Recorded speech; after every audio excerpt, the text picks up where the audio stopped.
है इसको मैंने क्या कर रखा है, ऊपर की ओर उछाला है, ठीक है, अपवर्ड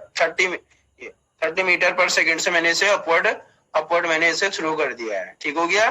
अब ये कह रहा है if it attain maximum height, ठीक है, ये क्या कर रहा है, देखो ये है मेरे पास ग्राउंड, ये है मेरे पास रेफरेंस लेवल, यहाँ से 40 मीटर हाइट अटेन कर रहा है,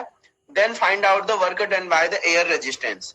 देखो इस क्वेश्चन में तुमसे क्या कह रहा है कि एयर रेजिस्टेंस पूछ रहा है। इस क्वेश्चन में तुम एयर रेजिस्टेंस कह रहा है तो तुमको एयर रेजिस्टेंस लेना पड़ेगा, नहीं तो जिस क्वेश्चन में एयर रेजिस्टेंस नहीं कहता है तो हम आइडियल केस मानते हैं, तो वहां एयर रेजिस्टेंस जो एयर ड्रैग होता है उसको हम क्या लेते हैं, नेग्लिजिबल लेते हैं, ठीक हो गया। बट यहाँ ध्यान से देखो, बहुत ध्यान से समझो कि देखो जो तुम्हारी काइनेटिक एनर्जी थ्योरम वो क्या कहती है कि जो वर्क डन है हमारे पास, जो वर्क डन है वो चेंज इन काइनेटिक एनर्जी के इक्वल होती है। तो सबसे पहले देखो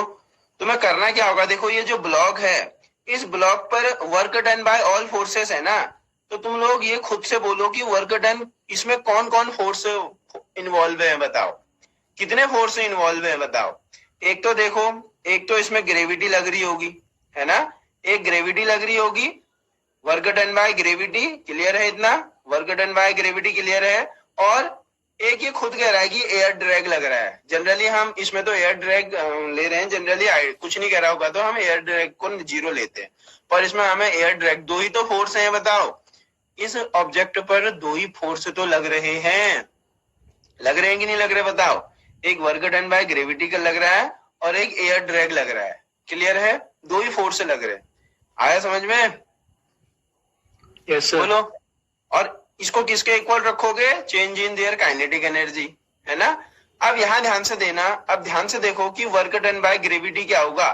वर्क डन बाय जो ग्रेविटी होगा हमारे पास उसको हम क्या लिखेंगे, फोर्स इनटू डिस्प्लेसमेंट, फोर्स होगा mg, डिस्प्लेसमेंट होगा h।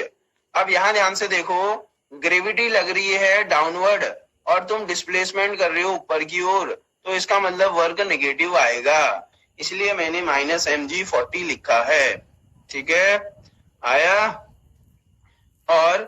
Work done by air drag तो मुझे निकालना ही है, और ये किसके इक्वल होगा, half change in their kinetic energy. अब देखो यहाँ पर बहुत ध्यान से देखो फाइनल एनर्जी देखो,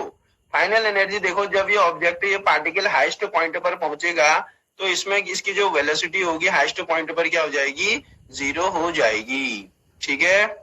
क्लियर है इतना। बाकी तो फिर सॉल्व भी करना है। यहाँ पर देखो मैंने माइनस क्यों लिया है, माइनस क्यों लिया समझ में आ गया, क्योंकि देखो ग्रेविटी में वर्क डन का कोई मतलब नहीं है, मैंने कल बताया था, वर्क डन बाय फोर्सेस का मतलब है, तो वर्क डन बाय यहाँ वर्क कौन कर रहा है, ग्रेविटी कर रही है, देखो ग्रेविटी नीचे की ओर एक्ट हो रही है और मैं ऊपर की ओर डिस्प्लेसमेंट कर रहा हूँ 40 मीटर,